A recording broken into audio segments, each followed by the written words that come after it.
Thank you, Christina. Distinguished guests in the dais, distinguished participants, dear journalists, ladies and gentlemen. May I take this opportunity to thank CBD Secretariat and IC Conference Organization to get me this opportunity and ICIMOD as a whole.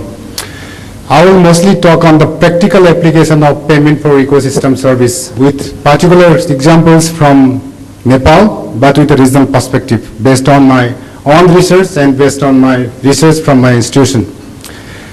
Before I start my content, it's my responsibility to introduce my institutions, this International Center for Integrated Mountain Development.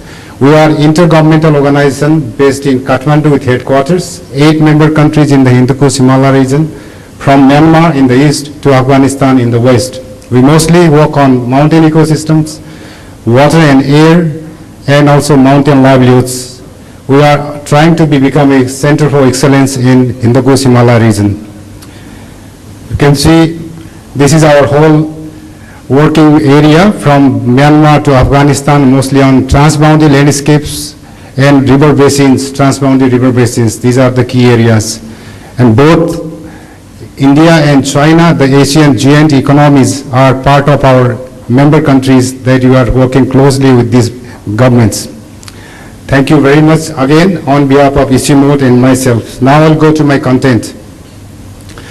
Many things are already discussed, so I don't really want to go on technicalities of this. I really want to discuss on the practical application, how this payment mechanism exactly work on particular to Hindu Kush Himalaya and developing countries.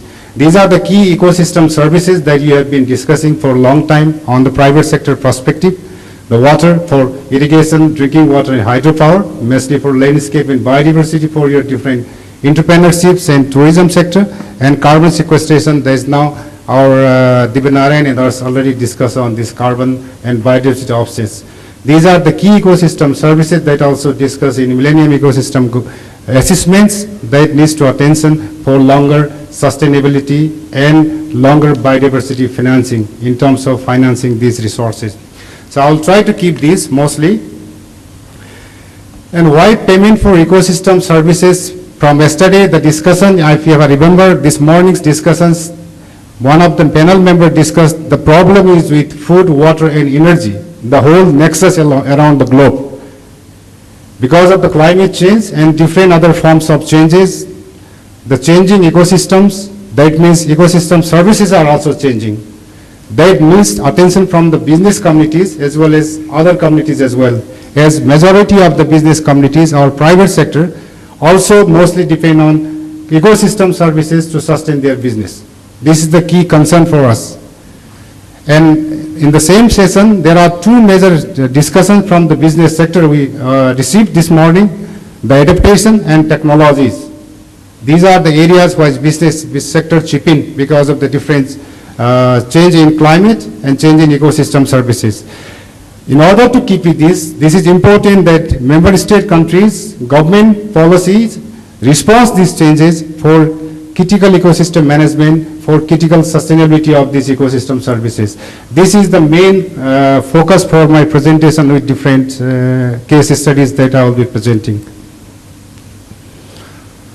So in theoretical sense, if you see payment for ecosystem service is a voluntary transaction, financial mechanism globally.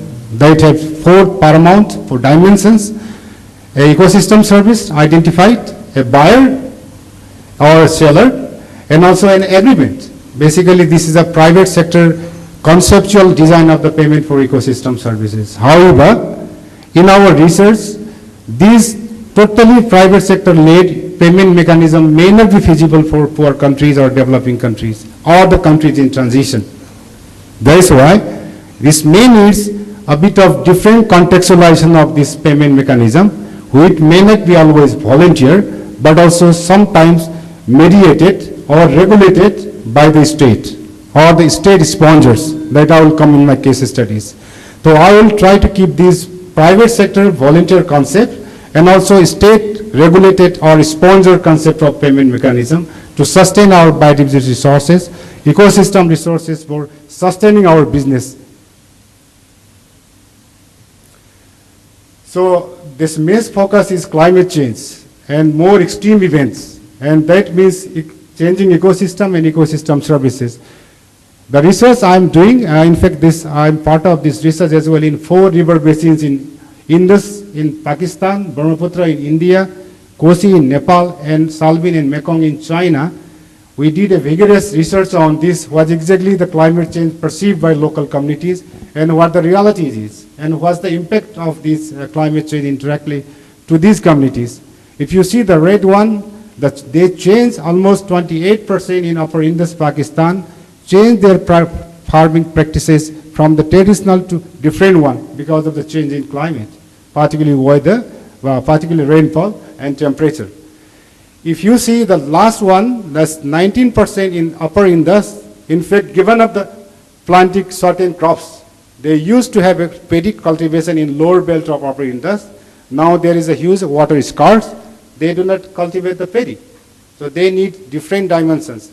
This is also opportunity for the business in terms of technologies, in terms of different variety of seeds, that climate resilient seeds.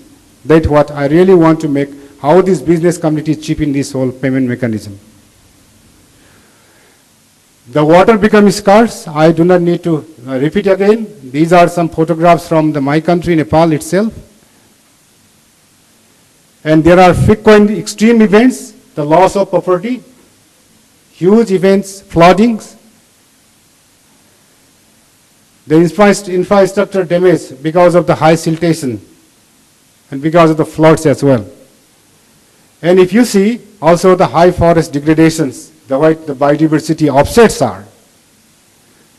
And the invasion of invasive species, including Eupatorium, including other species, is really degrading the quality of forests that is meant for ecosystem services in most of the Hindu Kush Himalaya regions. This is why we are discussing payment mechanism. So these are some case studies. In fact, I am trying to present number of case studies in Nepal. Does PES could be a solution for this? We would say yes, but in a different context. One case, I recently published this paper on a journal article, this Dholikhel water supply project. This is a community-led water management project. Basically, the Dholikhel municipality in nearby the Kathmandu, they have an agreement with upstream communities where the water source is. In fact, they have an agreement for a long term, at least 5 years at this moment, to pay 1.1 million Nepali rupees for the upstream ecosystem restoration or the watershed protection. This is one way of sustaining the water for this Dholikhel water supply. I analyzed the 10-year data set, and supply of water has not been decreased, in fact, on that particular scenario. If you see the benefits I try to present here, this starts from, it's very little money. It's less than 500,000 Nepali rupees. Now they have a long-term contract. So the upstream communities are really liable to conserve this water stream. And this, in fact, the Dholikhel Water Resource Management Committee is on a very high profit with management of this water. And the total social benefit is really high. This is one model on Hindu Kush Himalaya region that community to community payment mechanism deal. There is no as such a policy or legislative instrument to support this. However, the local government, the municipality government is really a mediator, subsidiary organization to make this happen.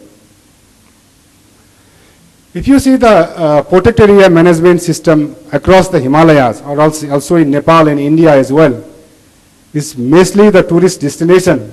I don't know how many of you have visited Chitwan National Park in Nepal, one of the rhino, highest population in Nepalese case, and in fact the World Heritage Site as well. The whole tourist has the willingness to pay more in this particular Chitwan National Park. And this, by law of the government of Nepal, that 50% of the total revenue collected from these protected areas are plowed back to community to conserve biodiversity. If you see this, almost for last 5 years, more than 300 million Nepali rupees per year has been diverted to communities for conservation of biodiversity in different protected areas. This is one way of state-sponsored payment mechanism. This can be debatable in theoretical sense. It can be challenged. However, communities are getting benefit in lieu of their efforts to conserve this particular protected area or their buffer zones or the biodiversity. This is something that the government of Nepal has, within the legislative reforms, in fact, mandated to plow back this 50% of the revenue. And this is one of the key areas for the business communities, including tourism and also hydropower. Hydropower is the key dimension of business. This upstream of hydropower needs to be well protected to get water for your hydropower system. If upstream is not well conserved, your water supply will be not really a supply for energy production. So this is one of the dimensions that how we can invest the upstream communities who are really conserving your upstream watershed for your hydropower project. This is one way. I have a Kulekhani water supply, one of the pilot sites that I am doing research. In fact, this is also supported by law of Nepal under electricity law. The 12% of the total revenue of a private company generated from this hydropower needs to be flowed back to local government, the district development government, for this restoration of these upstream communities or watershed. These are something that business communities also need to chip in to sustain their businesses in terms of ecosystem services. And finally, this is my last case. There are a number of cases, but this is a fine one. The REDD+, the carbon offset under the under the UNFCCC negotiation. This is one of the pilots we have been doing in 3 watersheds. How much carbon sink that this particular 200 hectare of community forest is liable of. If you see total for last 3 years, we have been, based on the total carbon stock, in one of the area is total $285,000 have been given to these communities in terms of the carbon, what they protected in this carbon sink that increased for last 5 years in these 3 particular watersheds. This could be one of the areas that whole carbon offset has been well discussed for recently, not only on international negotiation, but there are also private sectors who are investing on these carbon offsets as well. So there is a huge potential for this particular area where business sector also could be financing these resources. But under this whole carbon business under REDD+ is a lengthy process. Some procedural difficulties are there. We still need some more capacity of these communities to make this happen. Well, this is one potential payment for ecosystem services. This morning I understand one of the case from India on underground water. I'm not pretty sure, but I noted someone mentioned that underground water, if you have a property rights of that particular lane, you may have done water rights within that particular lane. But this may not be the case in all countries. The underground water tenureship is different in different countries in the Himalayas. If you see Chinese case, the underground water belongs to state. You don't have that right. This is one of the key areas that tenureship of this ecosystem service needs to be well documented in our policy reforms. Who owns what? We are saying carbon. Who owns the carbon? If I have a 10 hectare of land, I planted number of trees, the carbon offset, does this belong to me or does this belong to state? These are some of the issues that we still need to discuss well in policy reforms, mostly in the Hindu Kush, Himalayas, and also in developing countries, like underground water as well. I was discussing with my Director General of Roads. They are investing hundreds of million rupees for a bridge construction, but even 1% of that investment has not been, in fact, invested in upstream conservation. The upstream is totally degraded. Slash and burn is there. High siltation is coming on. I saw you back in my slide. The bridge has a very high siltation. After 10 years, that will be overlapped. That will be collapsed. But if there is no 1% of investment to protect upstreams. These are some payment mechanisms that can, in fact, sustain the lifespan of this bridge over 20 more years if we can invest something on to reduce siltation. But the policy contradiction in Nepal that Department of Rail does a jurisdiction within only 100 meters right and left of that particular bridge. They cannot invest anything upstream. So these are some policy reforms that we still need to discuss on this attracting private sector in ecosystem services. So the main is my second last slide. Main is how business communities can chip in payment mechanism. In fact, one of the key challenges in working in payment for ecosystem services is getting potential buyer.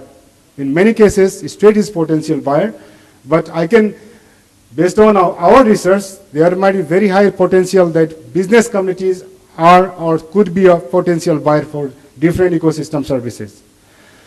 Another thing, although fully not recognized, the privates on this eco-certification, ecosystem service certifications that many countries have already obliged on. So business role could have role both for buyers and also sellers for this ecosystem services. And finally, the take-home message for my presentation is there are some policy contradictions. There are some policy reforms needed in different countries. The most case, in this case, is Nepal. But I can still see I am also working on China, Myanmar, and Pakistan. These are number of policy contradictions in terms of tenureship, in terms of property rights. These need to be holistically and a very concrete, consolidated payment mechanism legislative instrument to support this whole idea. And the institutional capacity is also there, needs to be there. We discuss on carbon offset, we discuss on number of things, but if there is no institutional capacity to comply with this, that could not be materialized. One of the areas to strengthen the capacity of institutions, and as I mentioned, there is a very high potential of leveraging payment mechanism, and the main one is there should be a role of mediatory or subsidiary organization in this contract system. Right, private sector or buyer or seller should have to make sure that payment mechanism it happens. With this, I really thank all of number of people here and organization for this research. And I try my best to present data in a concrete sense, but there might be some discrepancies because of some errors. The recent paper based on my research is published very recently. You can have open access here. And this research is funded by Himalayan Climate Change Adaptation Program under the financial support from Norway and Swedish government. With this, I thank you very much. If you need anything, I will be very pleased to happy to support and respond to you on this email. Thank you very much.